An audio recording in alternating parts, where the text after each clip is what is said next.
27শে December থেকে রাজ্যের ভোটারদের শুনানির কাজ শুরু করবে নির্বাচন কমিশন, আর সেই লক্ষ্য নিয়েই চলছে কাজ।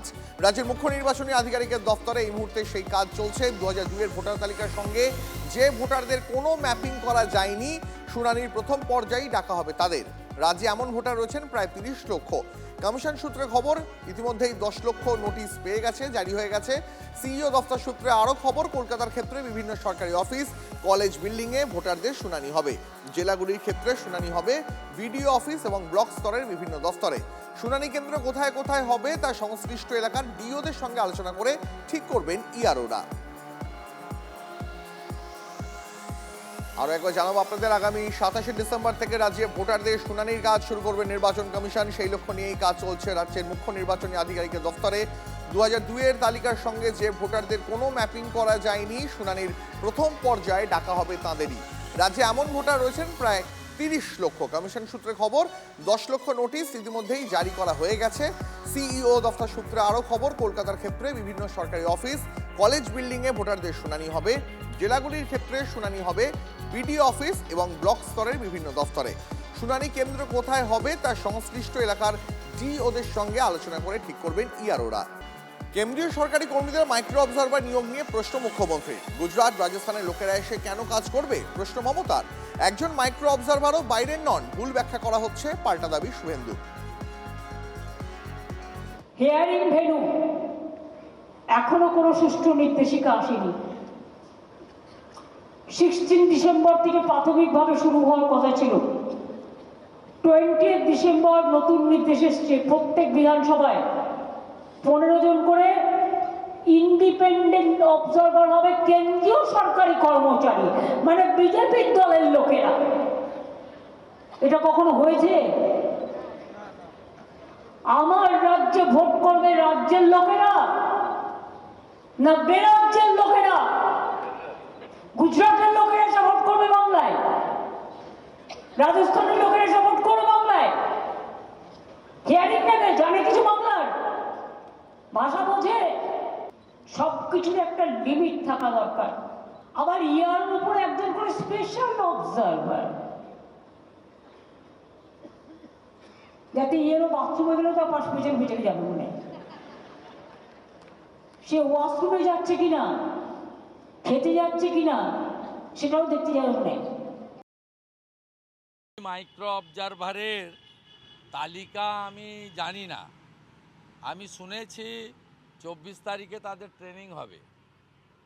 আমি চ্যালেঞ্জ করলাম মমতা ব্যানার্জিকে যে 3000 মাইক্রো অবজারভারের মধ্যে একজনও যদি পশ্চিমবঙ্গের বাইরের রাজ্যে কর্মরত কোনো মাইক্রো অবজারভারের নাম আপনি দেখাতে পারেন, তাহলে আমি ক্ষমা চাইব, আর আপনি যদি দেখাতে না পারেন আপনাকে ক্ষমা চাইতে হবে। পশ্চিমবঙ্গের কেন্দ্রীয় সরকারি সংস্থা বা আধা কেন্দ্রীয় সরকারি সংস্থাতে কর্মরতদের বিষয়ে গাইডলাইন প্রকাশ করেছে ইলেকশন কমিশন। এক্ষেত্রে তারা বাইরের রাজ্যে কর্মরত এই রকম বিষয় মমতা ব্যানার্জিকে কে বলেছে, কোন পুলিশ তাকে বলেছে আমার জানা নেই। কোনো বাইরের রাজ্যের আধিকারিক নয়, এ রাজ্যের আধিকারিকরা সবাই মাইক্রো অবজারভার। মুখ্যমন্ত্রীর অভিযোগের পরেই জানালো নির্বাচন কমিশন। এদিন নেতাজি ইন্ডোরে মাইক্রো অবজারভার নিয়োগ এবং কেন্দ্রের ভূমিকা নিয়ে আক্রমণ শানান মমতা। তারপরেই কমিশন জানায় মাইক্রো অবজারভার হবেন এ রাজ্যের আধিকারিকরাই। এসআইআর শুনানি হবে সরকারি কলেজ, অফিস এবং পুরসভায়। গ্রামেও বিডিও বা সরকারি অফিসে শুনানি হতে পারে, তবে গ্রামের পঞ্চায়েতে হবে না কোনো এসআইআর শুনানি। নো ম্যাপিংয়ে 31 লক্ষের নোটিশ জেনারেট হয়েছে বলে জানিয়েছে কমিশন। শুনানি নোটিশে এগিয়ে রয়েছে বীরভূম, বর্ধমান। আর একটা খবর এই মুহূর্তে নজর রাখবো, এসআইআর শুনানির আগেই রাজ্যে আসছেন জ্ঞানেশ ভারতী সহ নির্বাচন কমিশনের বিশেষ টিম। সোমবার রাতে শহরের নির্বাচন কমিশনের প্রিন্সিপাল সেক্রেটারি এসবি যোশী, মঙ্গলবার মানে আজ আসতে পারেন জ্ঞানেশ ভারতী সহ অন্যান্য আধিকারিকরাও। আর একবার জানিয়ে রাখবো আপনাদের, এসআইআর শুনানির আগে বাংলায় আসছেন জ্ঞানেশ ভারতী সহ নির্বাচন কমিশনের বিশেষ টিম। সোমবার রাতে শহরের নির্বাচন কমিশনের প্রিন্সিপাল সেক্রেটারি এসবি যোশী পৌঁছে গেছেন। আজ আসতে পারেন জ্ঞানেশ ভারতী সহ বাকি আধিকারিকরা।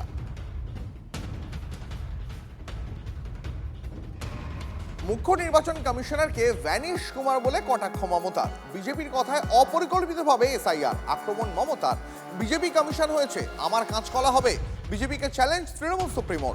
আদালতে যত খুশি মামলা করুন, আমার গলা কেটে নিলেও পরোয়া নেই। মানুষের কথা বলবোই, বাংলা না থাকলে দেশ থাকবে না। নেতাজি ইন্ডোর থেকে এই হুঙ্কার মমতা বন্দ্যোপাধ্যায়ের। ইলেকশন কমিশন একবারও কি ভেবেছেন ভ্যানিশ কুমার বাবুরা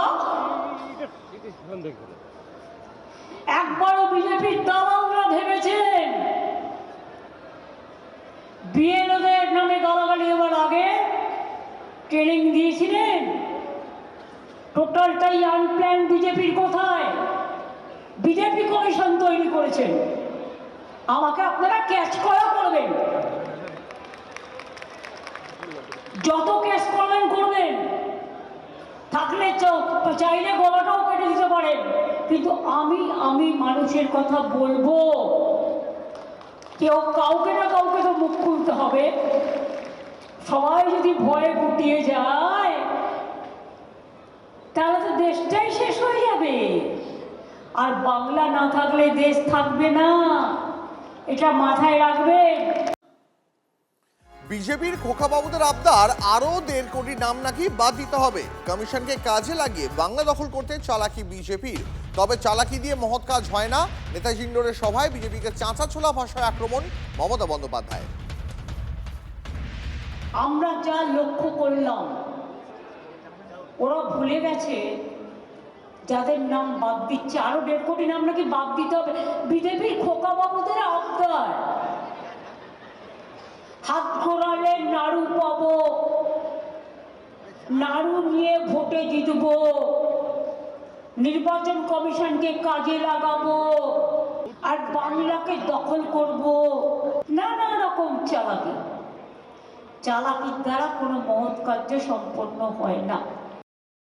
খোকাবাবু কাকে বলেছেন জানি না, আমার বয়স 55, ফলে আমি খোকাবাবু নই, তবে বাবু সোনাও নই। মুখ্যমন্ত্রীর খোকাবাবু খোঁচার পাল্টা জবাব শুভেন্দু।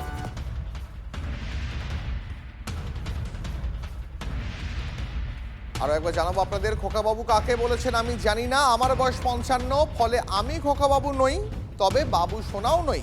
মুখ্যমন্ত্রীর খোকাবাবু খোঁচার পাল্টা জবাব শুভেন্দু অধিকারীর।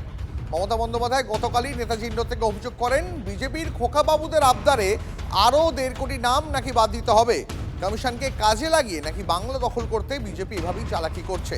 তবে চালাকি দিয়ে মহৎ কাজ হয় না। নেতাজি ইন্ডোরের সভায় বিজেপিকে চাঁচা ছোলা ভাষায় আক্রমণ মমতা বন্দ্যোপাধ্যায়ের। আর তারপরেই পাল্টা তার প্রতিক্রিয়া এসেছে বিজেপি শিবির থেকেও। খোকাবাবু কাকে বলেছেন জানি না, আমার বয়স 55, ফলে আমি খোকাবাবু নই, তবে বাবু সোনাও নই। মুখ্যমন্ত্রীর খোকাবাবু খোঁচার পাল্টা জবাব শুভেন্দু। খোকাবাবু কাকে বলেছেন তো আমি জানি না। আমি তো খোকা নই। 55 বছর আমার হয়েছে 15ই ডিসেম্বর। 55 বছরের কোনো লোককে খোকা বলা হয় না।